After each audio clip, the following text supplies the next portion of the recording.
The core issue, a 100 billion coin supply.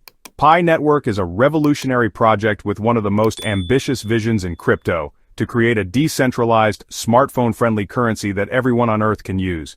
And to support that vision, a 100 billion coin supply. Now that sounds great for accessibility.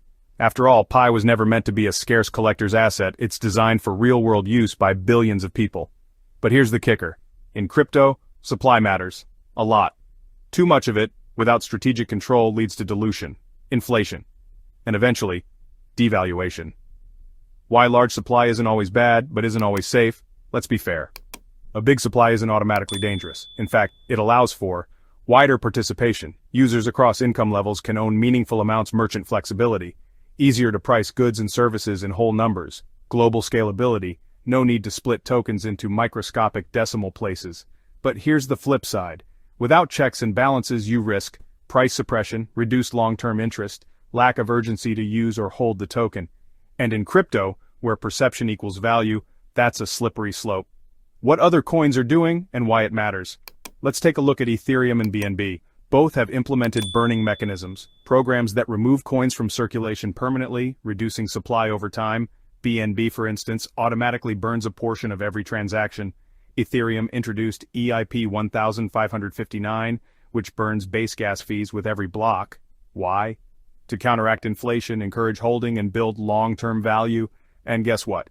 Both projects saw positive market reactions because users saw that the teams were actively protecting value. Should PiNetwork follow that path?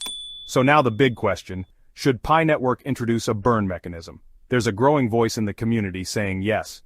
Here's what that could unlock. Scarcity equals sign strength. Burning coins over time could reduce supply, making each remaining Pi more valuable as adoption rises. Better price stability. As more coins enter circulation, burning could act as a pressure valve, keeping inflation in check and supporting sustainable growth.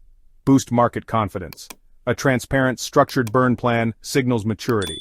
It tells investors and users, we've got a long-term plan.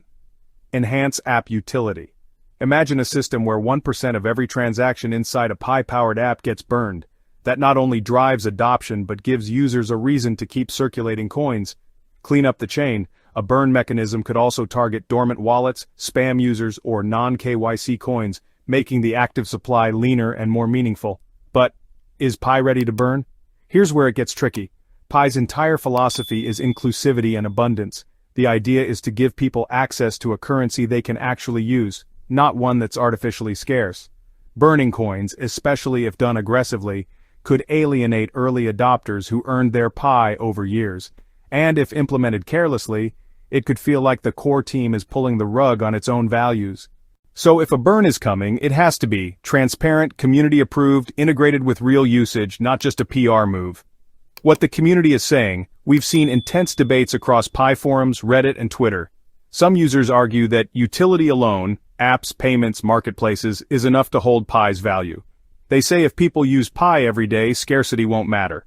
Others point out that utility without supply control still leads to price drops. Look at past projects that had incredible use cases but tanked due to uncontrolled coin distribution.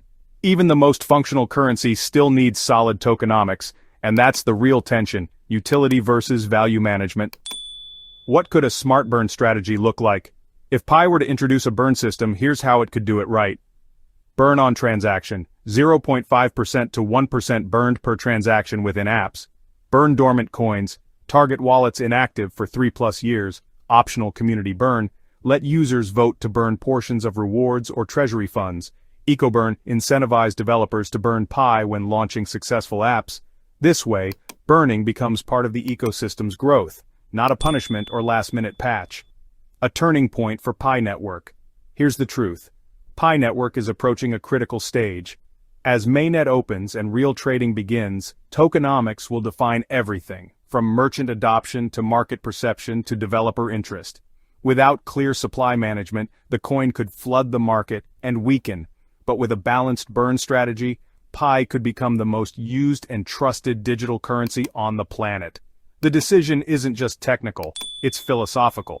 Will Pi stick to its original vision of abundant, fair access, or adapt to the realities of crypto economics to ensure longevity? What do you think? Should Pi burn coins to protect its value, or stick to its abundance model? Drop your thoughts in the comments, and if you're getting value from this video, hit that like and subscribe so you don't miss what's coming next. As PiNetwork continues to evolve, its supply strategy will be one of the most important decisions it makes. A burn mechanism could unlock scarcity, boost confidence, and stabilize prices, if done right.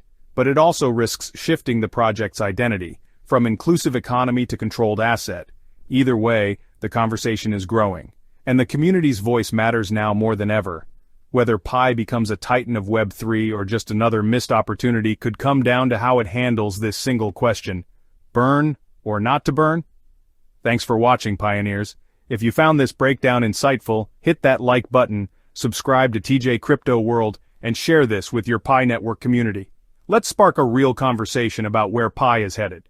Check out my other videos covering PiNetwork's open mainnet plans, Pi App Studio, and how the ecosystem is maturing in 2025. This is TJ Crypto World. Stay smart, stay early, and I'll see you in the next one. Peace.